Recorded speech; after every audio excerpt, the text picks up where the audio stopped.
Good morning students. आज आप लोगों की सेकंड क्लास है जीके की। और लास्ट क्लास में हमने एक चैप्टर पढ़ा था जिसमें हमने इको फ्रेंडली घर देखे थे। तो आज हम लोग देखते हैं कि हमारा जो नेक्स्ट चैप्टर है, जो आज हम पढ़ने वाले हैं, चैप्टर नंबर 3, उसका नाम है प्लास्टिक मैन ऑफ इंडिया। तो यानी कि आज हम फिर से कोई ऐसा चैप्टर पढ़ रहे हैं जो हमारे इकोसिस्टम के ऊपर रिलेटेड है। तो चैप्टर नंबर 2 जो है वो हम स्किप करेंगे क्योंकि वो कोई गेम था, और जब हम स्कूल खुलेगा तब हम उस चैप्टर को करेंगे। और अब हम अपना चैप्टर स्टार्ट करते हैं। तो यहाँ पे लिखा है, did you know that an Indian has already invented a method to build roads out of plastic waste. तो इसका क्या मतलब है? जब भी कोई सेंटेंस डिड से स्टार्ट होता है तो वो एक सवाल होता है। डिड हो या कोई भी हेल्पिंग वर्ब हो तो it will be a question, और ये मैं आपको पिछली क्लास में भी समझा चुका हूँ। तो क्या आप जानते हैं कि पूरी दुनिया में इंडिया एक ऐसा देश है जिसमें एक इंडियन है जिन्होंने सबसे पहला प्लास्टिक का रोड बनाया है। अब उस इंडियन के बारे में हम पढ़ेंगे। तो R Vasudevan is called the plastic man of India. He is a chemistry professor. तो आर वासुदेवन जो है उन्हें प्लास्टिक मैन ऑफ इंडिया कहते हैं, प्लास्टिक मैन कहते हैं उनको, और वो एक केमिस्ट्री के प्रोफेसर हैं। तो वो क्या करते हैं? He reuses plastic waste to construct better. तो वो क्या करते हैं? वो रीयूज़ करते हैं प्लास्टिक, जो हमारा ख़राब प्लास्टिक होता है, जो हम लोग बॉटल्स में कोल्ड ड्रिंक पीते हैं और कोल्ड ड्रिंक को हम फेंक देते हैं डस्टबिन में। तो ये सारा वेस्ट जाता कहाँ है? आपको लगता है कि आपने कोई प्लास्टिक की चीज़ रैप करी और आपने वहाँ डस्टबिन में फेंक दी, तो आपने अच्छा काम किया तो है, लेकिन उस प्लास्टिक वो एट द एंड वो जाएगा कहाँ? जैसे कि मैंने आपको पिछली क्लास में बताया था, गाज़ियाबाद में 5 पहाड़ बन चुके हैं ऑलरेडी, और हम छठा और बनाने की तैयारी में हैं। तो ये सारा वेस्ट ऐसे ही पहाड़ों में डलता है। तो एक बेसिकली क्या हो रहा है, हम अपने घर के आसपास क्या है, कूड़ों के पहाड़ बना रहे हैं जो कि हमारे इकोसिस्टम के लिए अच्छे नहीं हैं।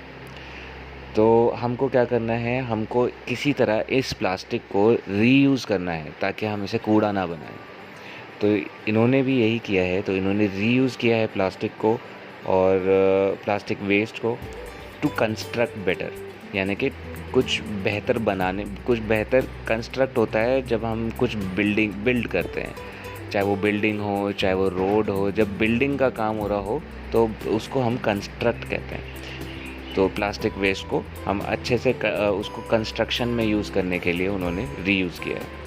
मोर durable and very cost effective roads. More durable मतलब, इसको अंडरलाइन करो आप लोग, ड्यूरेबल मतलब टिकाऊ, ज़्यादा टिकाऊ, और वेरी कॉस्ट इफेक्टिव मतलब और ज़्यादा सस्ती। कॉस्ट इफेक्टिव क्या होती है? जो सस्ती होती है। The roads are not affected by water during rains.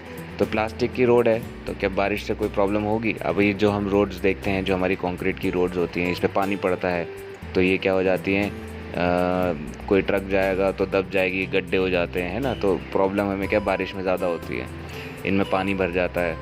तो ये बहुत बड़ी प्रॉब्लम है हमारी रोड्स के साथ। लेकिन जो ये प्लास्टिक की रोड इन्होंने बनाई है, इस प्लास्टिक की रोड में पानी नहीं भर सकता, ठीक है, और इसको रेन से कोई परेशानी नहीं है। तो और बहुत स्ट्रॉन्ग प्लास्टिक है, बहुत स्ट्रॉन्ग ब्रिक्स बनाई है इन्होंने। तो he uses plastic waste and blue metal and makes them into prefabricated bricks. तो ये क्या करते हैं, ये प्लास्टिक वेस्ट को रीयूज़ करते हैं, उसको ब्लू मेटल कोई चीज़ है उसके साथ मिक्स करते हैं प्लास्टिक वेस्ट को, और एक प्री फैब्रिकेटेड ब्रिक बनाते हैं। जैसे कि आप यहाँ देख सकते हो राइट हैंड कॉर्नर में, ये जो ब्रिक है ये प्लास्टिक की ब्रिक है, और these bricks help to build the roads quickly. तो ये प्री फैब्रिकेटेड क्या होता है? प्री फैब्रिकेटेड होता है जो पहले से बनी। मान लो कि जैसे आप टेबल बना रहे हो, ठीक है, तो प्री फैब्रिकेटेड पार्ट्स आपने अमेज़ॉन से मंगवाया, ठीक है, तो अमेज़ॉन से आपको प्री फैब्रिकेटेड पार्ट्स मिले, यानी कि आपने टेबल का पार्ट्स ले लिए। अब आपको क्या करना है, सिर्फ जोड़ना है। तो प्री फैब्रिकेटेड क्या होता है? पहले से बनी हुई हो, जिससे हम आसानी से उसको बना सके, बिल्ड कर सकें। तो आपने प्री फैब्रिकेटेड पार्ट्स मंगवाए टेबल के, आपके पास घर पे आए और आपने उनको जोड़कर आपने अपना टेबल बना लिया। तो वो प्री फैब्रिकेटेड पार्ट्स थे।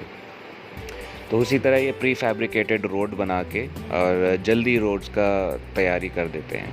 और शायद इसमें इस बुक में लिखा हुआ नहीं है, बट अभी इन्होंने 5000 किलोमीटर की रोड बना चुके हैं, जो कि बहुत ज़्यादा होता है। ठीक है, लेट्स सी आगे क्या पढ़ा है, आगे क्या लिखा है। तो आगे एडवांटेजेस लिखे हुए हैं। तो इस तरह के प्लास्टिक के रीयूजेज से हमें क्या क्या फ़ायदे हैं। Plastics will be use for a good cause. Plastics जो हैं, जो हमारे पास इतना कूड़ों का ढेर है प्लास्टिकों का, इनका हम अच्छा यूज़ कर सकते हैं, ये इको फ्रेंडली यूज़ कर सकते हैं। Allow routes to be built quickly. ये जो प्री फैब्रिकेटेड जो ब्रिक्स हैं, इससे हम लोग जल्दी जो है रोड्स को बना सकते हैं। Provides durability to the roads. तो जो ये वाली जो ब्रिक्स हैं, ये ज़्यादा स्ट्रॉन्ग हैं और ज़्यादा टिकाऊ हैं। ठीक है, जैसे कि हमने अभी पढ़ा था। Lightens the surface load as plastic is lighter than traditional road building material. जो सरफेस लोड है, अब क्या होता है कि सरफेस लोड क्या होता है, अब हमें पता है कि जो कंक्रीट है जिससे रोड अभी हमारे यहाँ आजकल बनती है, वो कंक्रीट क्या होता है, भारी होता है। तो उससे क्या है, सरफेस पे टेंशन हो जाती है। तो मतलब अगर जैसे ट्रक वगैरह आता है तो वो दब जाता है, तो वो धंस जाती है ज़मीन, है ना। लेकिन प्लास्टिक के साथ ऐसा नहीं है। एक तो वो स्ट्रॉन्ग है और दूसरा क्या है कि वो लाइट है। प्लास्टिक क्या होता है, कंक्रीट से बहुत हल्का होता है। लाइट मतलब क्या होता है, हल्का। तो काफ़ी हल्का होता है, जिसकी वजह से जो हमारी रोड्स हैं उसकी सरफेस टेंशन कम है। सरफेस टेंशन क्या है, मतलब उस पर दबाव। ठीक है, आगे बढ़ते हैं। Maintenance cost will be lower. अब मेंटेनेंस कॉस्ट लोअर है क्योंकि भाई अब प्लास्टिक है, ज़्यादा ड्यूरेबल है, उसको 10 साल में एक बार भी उसको कोई मेंटेनेंस की ज़रूरत नहीं है। मतलब उस पर कोई खर्चा करने की ज़रूरत नहीं है कि वो कहीं से बीच में टूट जाएगा या पानी भर जाएगा उसमें, तो उसमें कोई मेंटेनेंस वगैरह नहीं है, तो वहाँ से हम पैसे बचा सकते हैं। Roads will be hollow. I exactly don't understand कि ये रोड्स विल बी हॉलो का क्या मतलब है। लेट्स सी आगे क्या लिखा है। easy to install cables and utility pipelines below the surface। अब अच्छा, तो roads will be hollow और easy to install cables under and utility pipelines before the surface। तो जो सरफेस है, सरफेस के नीचे इसमें इस सरफेस के नीचे हम लोगों को पाइपलाइंस डालना और जो केबल्स, जो हमारी टेलीफोन के तारें होती हैं, ये जितनी भी तरह की तारें होती हैं, वो हमारी ज़मीन के अंदर से जो जाती हैं, उनको डालना, उनको निकालना आसानी हो जाएगा। मे बी बिकॉज रोड जो है हमारी हॉलो होंगी। हॉलो मतलब थोड़ी खोखली। Can be prefabricated in a factory and transported wherever needed and shorter construction time and low maintenance. तो ये है कि मतलब जैसे रोड का एक पैच बना दिया, तो रोड का उन्होंने एक प्री फैब्रिकेटेड उन्होंने जो है अपनी प्लास्टिक से उन्होंने एक आधी 10 मीटर की रोड अपनी फैक्ट्री में बना ली, और फिर जहाँ पे भी उसकी 10 मीटर की रोड की ज़रूरत है, वो रोड को ले गए और वहाँ पे लगा के फिक्स कर दिया। तो ये आसान तरीका है। ठीक है, तो अभी क्या है, पहले एक ट्रैक्टर आएगा, वो रोडी बिछाएगा, फिर दूसरा ट्रैक्टर आएगा, वो टार गिराएगा, फिर चौथा बुलडोज़र आएगा, बुलडोज़र उसको दबाएगा रोड को, तब जाके रोड जो है हमारी, और एक बार में भी नहीं, 3-4 बार उस पर चलाएगा बुलडोज़र, तब जाके वो प्लेन होती है। लेकिन इससे क्या है कि फैक्ट्री में एक बार निकल कर आई हमारी प्लेन शीट निकल कर आई रोड की, और हमने रोड उठा के वहाँ चिपका दी, या जो भी उनका तरीका है उसको लगाने का।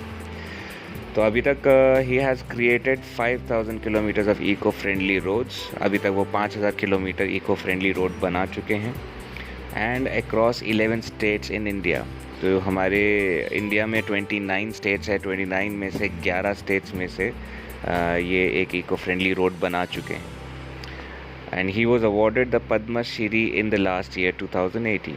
तो last year Padma Shri award इनको मिला है। पद्म श्री है, पद्म भूषण, ये सारे काफ़ी इंडिया के काफ़ी नॉवल रिकॉर्ड्स हैं, मतलब बहुत नोबल माने जाते हैं, बहुत अच्छे, बहुत ऊंचा दर्जा होता है इन अवार्ड्स का। तो पद्म श्री अवार्ड मिला है इनको 2018 में। तो यहाँ पे हमारा चैप्टर एंड होता है, बट इसके साथ ही मैं आप लोगों को एक वीडियो शेयर कर रहा हूँ। उस वीडियो में आप थोड़ा सा और देखो कि हमारे को प्लास्टिक से एक्चुअल में कितना इश्यूज़ है, ना ही सिर्फ इंडिया को या बट पूरी दुनिया को। हर साल कम से कम लाख से 10 लाख जानवर सिर्फ सी वर्ल्ड में, यानी कि सिर्फ दरिया में जो रहने वाले जीव जंतु होते हैं, सिर्फ लाख से 10 लाख उस तरह के जंतु प्लास्टिक की वजह से मर जाते हैं। और प्लस यहाँ पे भी मतलब अगर आप देखोगे तो प्लास्टिक लैंड पे भी काफ़ी जानवरों को, इंसानों को तकलीफ़ पहुँचा रहा है। तो इसको कहीं तो कोई उपाय निकालना ज़रूरी है। क्यों निकालना ज़रूरी है? अब देखो, ये जैसे हमने जो ये ढेर बना रखे हैं, अब इसको ना ही हम स्पेस में फेंक सकते हैं क्योंकि ख़र्चा ज़्यादा है, ना ही हम इसको उसमें वॉल्केनो में डाल सकते हैं। वॉल्केनो क्या, आपका ज्वालामुखी में कि भाई पिघल जाएगा, ख़त्म हो जाएगा। क्यों नहीं डाल सकते? क्योंकि टनों टन मतलब बहुत लाखों टन में हमारे पास प्लास्टिक है। जिस भी वॉल्केनो में आप जाकर डालोगे उसमें से इतना धुआं निकलेगा कि आपका पूरा इकोसिस्टम ख़राब हो जाएगा। फिर से कोई फ़ायदा नहीं होगा उसको जलाने से। प्लास्टिक को जलाने से हम सबको पता है कितना धुआं निकलता है। ठीक है, तो फिर इस वीडियो को देखो आप, और तो इससे आपको पता चलेगा कि किस तरह हम प्लास्टिक को ना जला के ना फेंक के, लेकिन उसको रीयूज़ करके हम उसको ख़त्म कर सकते हैं। Thank you. आज की क्लास यहीं ख़त्म होती है, और मैं आई होप कि आपको ये क्लास समझ आई होगी। और अगर कोई भी डाउट है या कुछ भी क्वेश्चन है तो आप मेरे को पर्सनल मैसेज कर सकते हैं या कॉल करके पूछ सकते हैं। Thank you. और इसके साथ मैं आपको 2-3 क्वेश्चंस लिख के दे रहा हूँ। वो क्वेश्चंस आपको कॉपी में करने हैं, और जो भी होमवर्क है वो अगली क्लास से पहले पूरा होना चाहिए। Okay, thank you.